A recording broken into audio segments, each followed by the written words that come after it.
everybody. It is day 29 of the 31 and 31 Kaijufest, and I am almost Kaiju'd out, my friends. Man, this has been a lot of Godzilla movies in a very short bit of time. I mean, one a day is really fucking rough. So, now, these are some of my favorite Godzilla movies that we are ending this whole thing with. Yes, there is one in here. Yes, it is one of my favorites. But we'll talk about that probably tomorrow when the time comes. So for this one, which one are we going to be talking about? Well, that's Godzilla Final Wars. And Godzilla Final Wars has re-cemented itself as my favorite, second favorite Godzilla movie, right behind Destroy All Monsters. And basically, we have a very similar plot to some extent. Okay, so how does this movie actually go? See, and I'm going to warn you right away. I think everybody should see it. Two, it's really cheesy. It's really heavy on the cheese. And maybe that's why I like it so much, because it is so goddamn cheesy, at times. It, feels like it's a live-action anime, going through, especially with the way the bad guy, he smiles, and he looks so plastic. He looks like he's a cartoon character of himself. It's really weird, but I still have a lot of fun with this movie.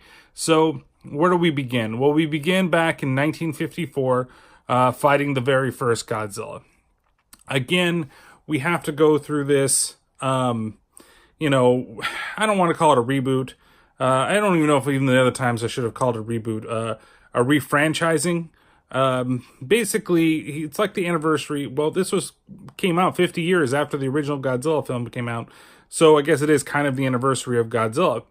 Well, what do we have here? Well, once they trap him underneath the ice, and I believe it's Antarctic. It could be the other side. Because my mind is fried and it's getting late. But they basically hide him under the ice, or defeat him, put him under the ice, and then they create the Earth Defense Force. And the Earth Defense Force is basically mankind's last hope for everything. And there's now a subset of people called mutants, and they're not the X-Men kind. They are just people with extraordinary powers, stronger, faster, sleeker. I guess they are kind of like X-Men music, but just not without the damn powers. So you basically get, in this film, you get about an hour of the human story, and then you get the Godzilla story. And in the beginning, you know what? Actually, the human story moves along pretty well. You see, there's one guy, he's assigned after the big ship, the Gotengo, I believe, has been sidelined because of its captain, who happens to be this, Mike Hagar-looking motherfucker. He's actually one of my favorite parts of this movie. After a while, he fucking grows on you. And again, we're stuck in this situation. I don't know why they do these in these, Japanese versions of these films, where they couldn't just get, a decent American actor, or they're getting some guy that maybe doesn't necessarily know English that well. At least that's what it feels like. But they do things really weird in this film where, the Japanese people talk in Japanese, which is fine, of course, but the English people, they talk in English. So they have those, conversations where you have the Japanese guy, going, Hajime Mamashite, and then the other guy's like, oh, it's Brian. And you're like, what? How do they understand each other? There's no chip or anything inside their goddamn head or anything like that. So it's just kind of weird, but it's actually kind of interesting just to have everybody, understand each other without having to do anything weird. So what exactly happens? So he goes to protect this girl. They discover this ancient kaiju that's been wrapped up, which turns out to be Gigan. They're warned by the little infant people of Infant Island, the Mothra fairies, who it is, that Mothra defeated him a long time ago, and now they don't need to wake him back up. Now there's a race called the Zillions that show up, and they're actually bad guys. They disguise themselves.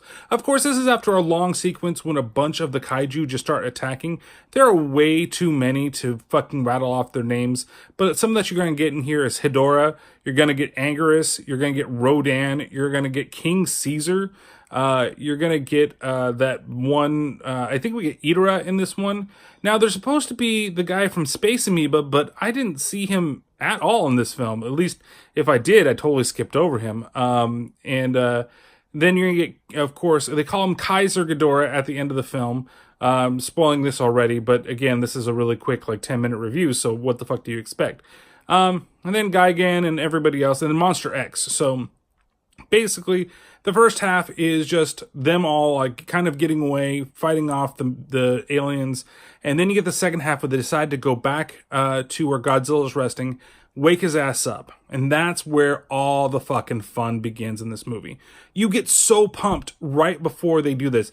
They're all getting together, they're all like, we're gonna go do this, and this is the way we're gonna do it. Everybody here is dead, and we're the last survivors of everything, because they're able to control the mutants except for the one that's the main character. And he has a really cool, actually, bicycle fight, which you're probably watching right now over there on the right side of the screen with the other guy. And it really feels like a John Woo film without the fucking doves. And so he does save his life, and they go after Godzilla. But it's so, like, you get so fucking pumped, and you're all ready, and then they do release Godzilla. And when they release him, man, Gigan is there to try to stop them, but he is unable to stop them. And there's the first, like, quick but epic battle where Godzilla blows off Gigan's head. Then it is like the Godzilla beat some ass world tour that goes on. And that goes on just for a little bit, where he goes, and the first place he goes to is Sydney. Yeah, Sydney, Australia. And who does he beat up down there? Why, he beats up motherfucking Zilla. Probably my favorite part here. Now, something else happens also in the same too.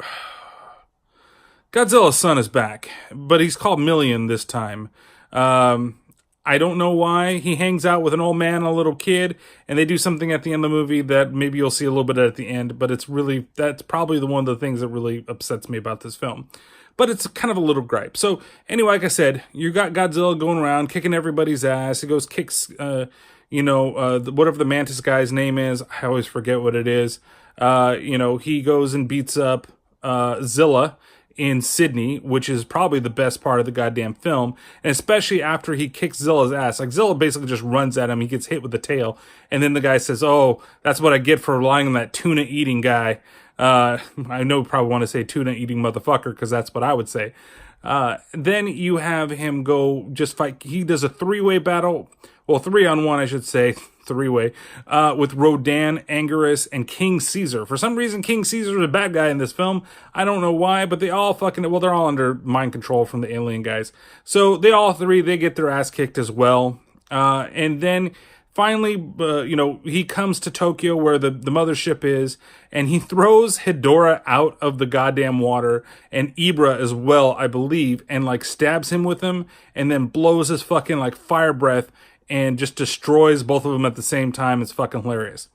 You get a long battle inside of the ship with the main guy, because they find out he's something called a Kaiser, which is a special like mutant guy. And then on land, Monster X shows up, and him and Godzilla battle, and Gigan and Mothra battle. Mothra actually is able to kill Gigan, and it's kind of taking a hint from Dragon Ball Z here. The way that he gets killed, it's almost a ripoff. Just Frieza, when you think about it. Maybe you're seeing it over there. And so you have that, and then, of course, after the whole ship, they fight off the aliens and it explodes. Then you get the big battle where Monster X becomes Kaiser Ghidorah, and it's a fun battle to watch, especially with Godzilla ripping off his heads, then throwing him in the sky and fucking blasting him to bits. So, I try to show as much as I can over here with these mini reviews. I don't want to go any more than like 10 minutes, so I'm really sorry, but you need to go see this film, because it is like 2 hours long. So hopefully you've been able to see enough to get you interested to go and see it. Like I said, it is a little bit cheesy, but man, this movie's fucking fun. It's so much fun to watch. And the ending is the only thing that sucks, because Godzilla's gonna go blow up the other ship, the human ship. And then, of course, the little human child stands in front of Godzilla and like, don't hurt Godzilla. And then Godzilla's fucking son, Manila, comes in, don't hurt the fucking humans. And then you have them like standing off, and Godzilla turns around, and that's the end of the movie. And everybody's happy because everybody survives. So, what do I give this flick? Well, I'm going to give this flick a 5 out of 5, and it gets the Terrible Terror seal of approval for being a very, very fun film. So, we'll be back tomorrow with another Kaiju review. We've got 2 more left, and they're some of the best in the series. We'll see you next time.